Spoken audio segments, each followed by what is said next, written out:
Last video में हमने बात करी थी कि कैसे हमारी फिजियोलॉजी हमें किसी से अट्रैक्ट या अटैच करा देती है और क्यों वो इंडिविजुअल हमें इतना स्पेशल लगने लगता है। नाउ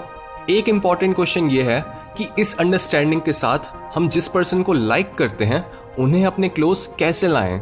सी लव के 3 स्टेजेस होते हैं, physical attraction, romantic love and attachment, और तीनों स्टेजेस अलग अलग न्यूरोट्रांसमीटर्स और हार्मोन से रिलेटेड हैं।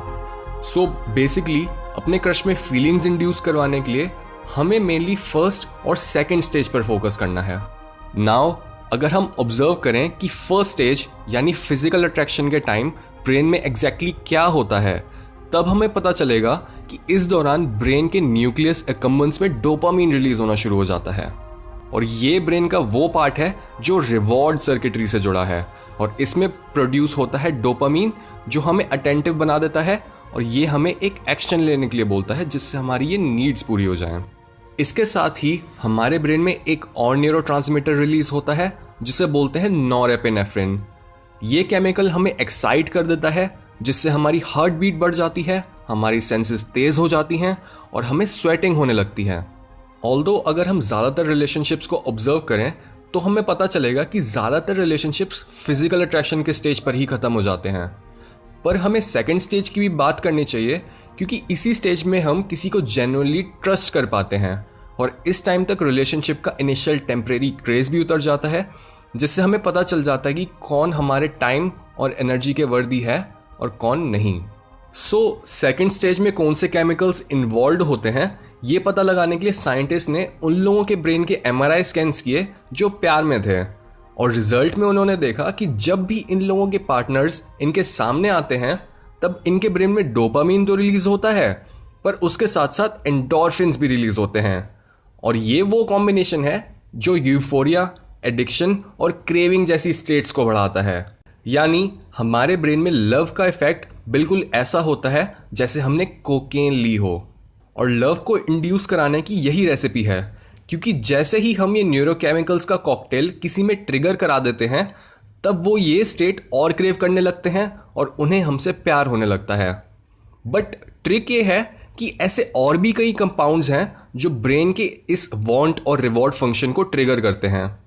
इसका काफ़ी अच्छा एग्जाम्पल है चॉकलेट, क्योंकि चॉकलेट में एक कंपाउंड होता है जिसे बोलते हैं फिनेलेथलामीन, जिसे लव केमिकल भी बोला जाता है, और ये कंपाउंड हमारे ब्रेन में ओपियम के जैसे एंडोर्फिन्स को ट्रिगर करता है। नाउ इमेजिन अ सिचुएशन जहां हम अपने क्रश के साथ चॉकलेट शेयर कर रहे हैं या फिर कोई चॉकलेट फ्लेवर्ड केक खा रहे हैं। ऐसे टाइम पर हम उनके ब्रेन में एक यूफोरिक स्टेट क्रिएट कर सकते हैं जिससे उनके हमारे टुवर्ड्स अट्रैक्ट होने के चांसेस बढ़ जाते हैं।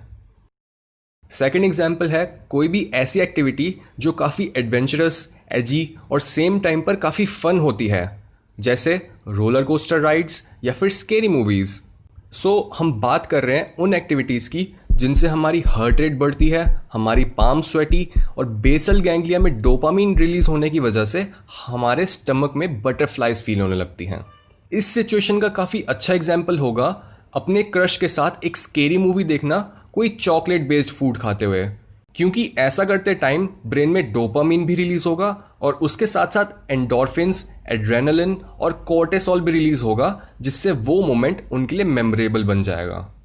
लास्टली एक और चीज़ जो हमें पता होनी चाहिए वो ये है कि ऐसी सिचुएशंस में जब डोपामीन इंक्रीज होता है तब सेम टाइम पर सेरोटोनिन कम हो जाता है, और कई स्टडीज से हमें ये पता चला कि जिन लोगों को ऑब्सेसिव कंपल्सिव डिसऑर्डर होता है उनके ब्रेन में भी सेरोटोनिन कम रहता है। This is why romantic love हमारे अंदर एक ऑब्सेशन क्रिएट कर देता है जो हमें सिर्फ एक इंडिविजुअल पर फोकस करने को बोलता है, और इसका सबसे बड़ा बेनिफिट ये होता है कि अपने पार्टनर को इस पॉइंट तक लाने पर वो हमारे नेगेटिव एस्पेक्ट्स को इग्नोर करके सिर्फ हमारी पॉजिटिव चीज़ों पर फोकस करते हैं।